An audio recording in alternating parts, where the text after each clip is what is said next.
আগামীতে যদি আওয়ামী লীগ ফিরে আসে, আসার পরের দিন যদি জামাতকে, এনসিপিকে এবং বিএনপিকে নিষিদ্ধ করে, কথা বলতে পারবো আমরা? উই ক্যানট টক, বিকজ তাদের সাথে এই জিনিসগুলো করা হয়েছে। এই জিনিসগুলো আসলে আজিজ বাজিটা বললে এটা ভালো না। রাজনীতি হলো মানে মানুষের হিউম্যান বিহেভিয়ার এবং চিন্তার সর্বোচ্চ জায়গা। এখানে আমি কথা বলবো, আপনি কথা দিয়ে মোকাবেলা করবেন, আমি লিখবো, আপনি আমার লেখা দিয়ে মোকাবেলা করবেন, আমি শক্তি দেখাবো, আপনি আমার সাথে শক্তি দেখাবেন, যেই রকম আমি দেখাবো আমার সাথে হুবহু সেম জিনিস। এখন আমি আপনার কাছে আসছি কলম নিয়ে, আপনি বললেন যে না রনি সাহেব আপনার কলম ভার্সে আমার কোদাল দিয়ে আপনি আমার সাথে মারামারি করবেন, আমি কলম নিয়ে করছি। আমি আপনার সঙ্গে কথাবার্তা বলতেছি, আপনি বললেন যে আপনি কথা বলেন ভালো, আপনার কথা আছে, আমার তলোয়ার আছে, আমি তলোয়ার দিয়ে কথার জবাব দেবো।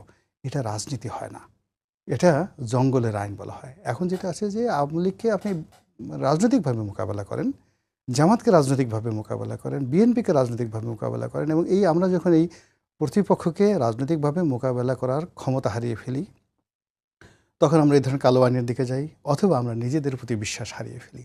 বিএনপি একটা জনপ্রিয় দল, 35% লোক দেশের বিএনপি করে, এতগুলো ভোট পেয়েছে। এটা আপনি যে যত ইঞ্জিনিয়ারিং কথা যত কিছুই বলেন না কেন, হয়তো সিট 2-4টা কম বাড়তো কমতো, কিন্তু যেইভাবে নির্বাচন দেন না কেন, এবং যদি আমি বলি যদি এটা 2024 সনের ডিসেম্বর মাসে নির্বাচন হতো, বিএনপি 280টা সিট পেত, আওয়ামী লীগ 8 থেকে 10টা সিট পেত, এর বেশি পেত না। সেই বিএনপি কেন নিজেদের প্রতি আস্থা রাখতে পারছে না? সেই বিএনপি কেন এখন পর্যন্ত জনগণের প্রতি আস্থা রাখতে পারছে না যে তারা এই দেশের একেবারে অলিতে গলিতে মাটির সঙ্গে তাদের সম্পর্ক আছে, তাদেরকে না আইন করে, একটা কালো আইন করে প্রতিপক্ষের সাথে লড়াই করতে হবে? আই ক্যানট আন্ডারস্ট্যান্ড, আমি এটা বুঝি না।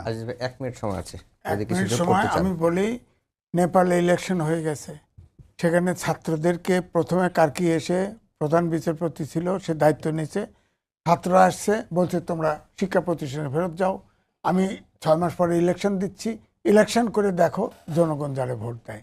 আমরা বাংলাদেশ হতে পারবো না, বাংলাদেশ হয় নাই, নির্বাচন দিয়েছে।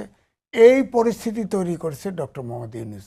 সে কিন্তু নির্বাচন ছাড়তে চায় নাই, সব কিছুতে ঠেলতে ঠেলতে 18 মাস নিয়ে আসছে। 18 মাসে নিয়ে এসে এখন প্রশ্ন উঠছে 18 মাস পরে কেমন নির্বাচন হলো বলেন? আমাদের সংবিধান বহাল আছে, সংবিধানের কোন ধারায় আছে 18 মাস পরে নির্বাচন করতে পারবেন? তাহলে এটা তো রেটিফাই করতে হবে, সংসদেই রেটিফাই করতে হবে, নাহলে তো সরকার অবৈধ হবে। সুতরাং আপনি বলেন যদি ডক্টর মোহাম্মদ ইউনূস যত সমস্যা তার সরকার তৈরি করে দিয়ে গেছে, এই সমস্যা এখন টানতে হবে, কিন্তু সেখানে বিএনপিকে আরও বেশি ম্যাথডিক্যাল, আরও বেশি পরিকল্পিত হতে হবে। এখন আমি এই জন্য বলবো এই আইনটি ওপেন এন্ডেড, যে আইনে তারাও ধরা পড়ে, এই ধরনের আইন করা ঠিক হয় বলে মনে হয় না। রাজনৈতিকভাবে মোকাবেলা করা উচিত ছিল। জামাত যেমন সিচুয়েশন আছে